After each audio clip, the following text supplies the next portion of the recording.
Պարոն Մկրտչյան, նախորդ անգամ Փակ շրջանառու համակարգի հետ կապված ասեցիք վարչական դատարանը մերժել է այցը։ Ուզում եմ ըստակեցնեք այդ տնտեսվարողները, որոնք որ մեծ աղմուկ բարձրացրեցին եւ դուք ընդունեցիք փորձելով իրենց լսել, իրենց դիտարկումները, առաջարկությունները։ Լսել եք արդյոք այդ դրա մասին, այսինքն ամբողջական է լինում փաթեթը, շնորհակալ ստեղ դուք ասում եք տեխնիկական բնույթի է փոփոխությունը եւ այս Փակ շրջանառու համակարգը երբ է ուժի մեջ մտնելու։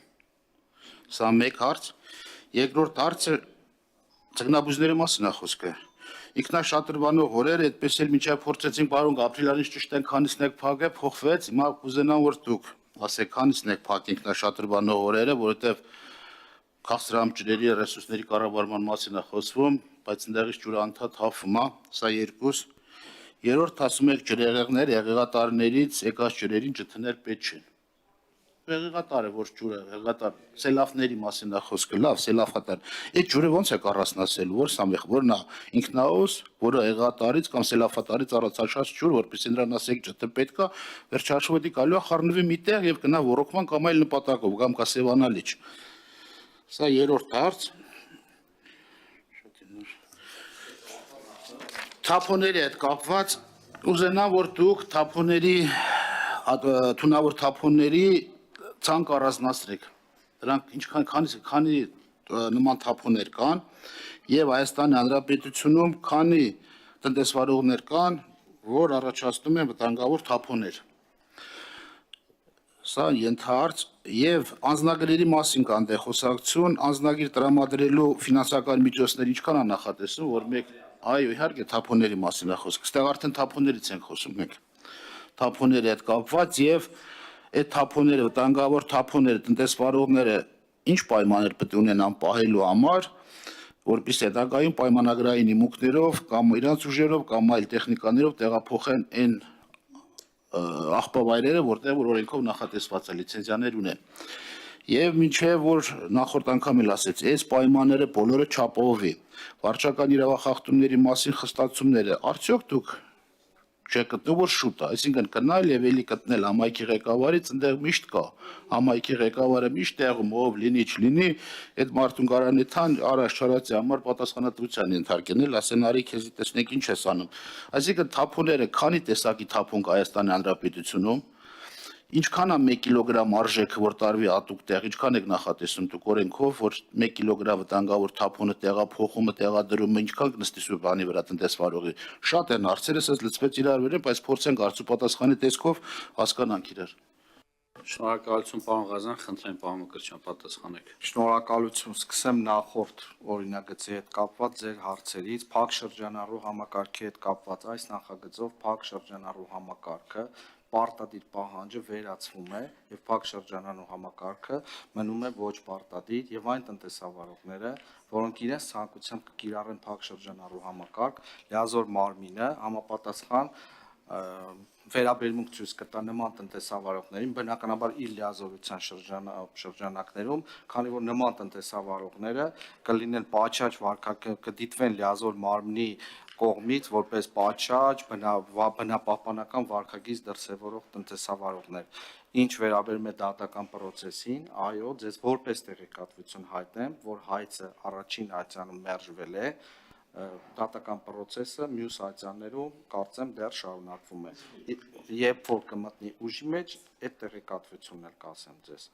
Մյուսը նշեցիք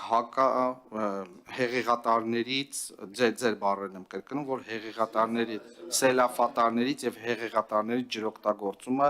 դարձնում ենք ազատ։ Ոչ, կարգավորումը հետևյալն է, հակահեղեղային միջոցառումներ, ամենևին չի նշանակում, որ սելավատարից կամ հեղեղատարից ջրօգտագործում, այսինքն օրինակ բերեմ, մենք ունեցանք արհավիրք Տեր-Բերգետում եւ այդ արհավիրքի հետևանքները վերացնելու համար դա հենց հակահեղեղային միջոցառումներ իրականացվեցին, հիմա հստակ կարգավորում ենք տալիս, որպեսզի օպերատիվ արձագանք լինի, ապա նման իրավիճակներում ջրօգտագործման թույլտվություն չլինի։ Թափոնների այնտեղ ոնց որ էլ բաց, այո, ոնց որ ինքնաշատրվանող օրերը, դրանք 51-ն էին, պարոն Ղազարյան, մեկը ջրօգտագործման թույլտվություն է ստացել, այսինքն մնացել են 50-ը, այս տարվա ընթացքում դրանցից 28-ը կոնսերվացվել եւ լուծարվել են, 23-ը կոնսերվացվել են, 5-ը լուծարվել են, ընդ որում 6-ի մասով գնում է դատական process, մնացածի մասով process-ը շարունակվում է, ձեզ այսպիսի թիվ էլ ասեմ, որ այս 28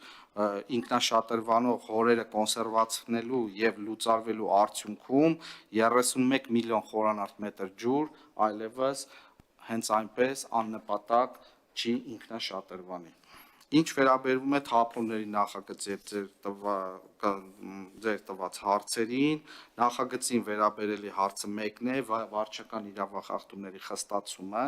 այստեղ ոչ թե խստացում է գնում, այլ սուբյեկտի ավելացում է գնում, այսինքն մենք ունենք իրավիճակ, երբ արկա է թափոնների տեղադրավայր, չկա սեփականատեր, կամ սեփականատերը փոխվել է եւ այո, կամ տիրազուրկ է, այո, շատ դեպքերում ու բնակչությանը ինքը անհանգստություն է պատճառում եւ տեղական ինքնակառավարման մարմինը ուղղակի իրավասու չի լինում եւ պարտավորություն չի ունենում տիրազուրկ առաջացած թափոնների տեղադրավայրում մոնիտորինգ իրականացնելու ու այս համապատասխան այդ մոնիտորինգի կառավարելու ու ծրագրեր իրականացնելու։ Հիմա դրվում է այդ պարտավորությունը եւ այդ պարտավորությունը խախտելու համար այդ պարտավորությունը սահմանվում է այդ պարտավորությունը։ Մնացած ձեր հարցերը, որոնք տարբեր թվային տվյալներին են վերաբերում, ես խնդրում եմ գրավոր ուղղել, կստանաք պատասխան նախագծի հետ ուղիղ բովանդակային կապ չունի։ Շնորհակալություն։ Շնորհակալություն, պարոն Ղազյան, արձագանք։ Երկու կարևոր շեշտադրման անդրադառնամ, պարոն Մկրտչյան, դուք նախկինում փակ շրջանառու համակարգը, որ բերել եք ստե, ես արդեն բարձրացրել, կարող եք դնել տեսնել, ասում եք սա այդ օրենքի հետ այդքանով կապ չունի։ Հիմա ասում եք, որ թողում եք ընտրողաբար, կարող են օգտվել փակ շրջանառու համակարգից, կարող են չօգտվել այս օրենքով, սա մեկ։ Երկրորդը, ասում եք, ուղղակի կամ անուղղակի կապ չունի։ Դուք օրենսդրական փոփոխություն եք բերել թունավոր թափոնների հետ կապված։ Այդ խնդիրը պետք է հաշվառված լիներ, չէ՞, ձեր նախարարության կողմից, որ խնդիրը առաջ եկե, փորձում են կարգավորումներ տանք։ Բայց դուք չիմանաք Հայաստանի Հանրապետությունում քանի սուբյեկտ տնտեսվարող կա, որոնք թունավոր թափոններով արտադրություն են իրականացնում։ Քանի նմանատիպ աղբավայրեր արկավոր, որպեսզի կարողանաք այդ թունավոր թափոնները տեղադրեք։ Տնտեսվարողը չիմանա 1 կիլոգրամի արժեքի համար իր վրա ինչքան ֆինանսական բեռ նստելու։ Սրանք բոլորը փաստեր են, որոնք ուղիղ կապ ունեն եւ հիմնավոր են, որպեսզի մենք բերենք օրենսդրական տաշտ կարգավորենք, ոչ թե թողենք ինչ որ կառավարության որոշումները հետագայում եւ դա մի հատ բարձր թվեր լինեն եւ տնտեսվարողները չկարողանան դրա տակից դուրս գան, էլի փորձեն փորել հորել այդ թափոնները լրացուցիչ վտանգ առաջացնելու բնակչության եւ ժողովրդի համար։ Սրանք հարցեր են, որոնք պետք է նախորդ գույքագրվեր եւ հիմնավորման մեջ դրվեր, որ խնդիրը ստեղից առաջացե, խնդրի լուծման համար ես ենք տեսնում, որի արդյունքում այսքան ֆինանսական միջոց կպահանջվի։ Այստենց եմ հասկանում խնդրի լուծել, ոչ թե թվային տեսքով չունենք, բայց ինչով ունենք մենք։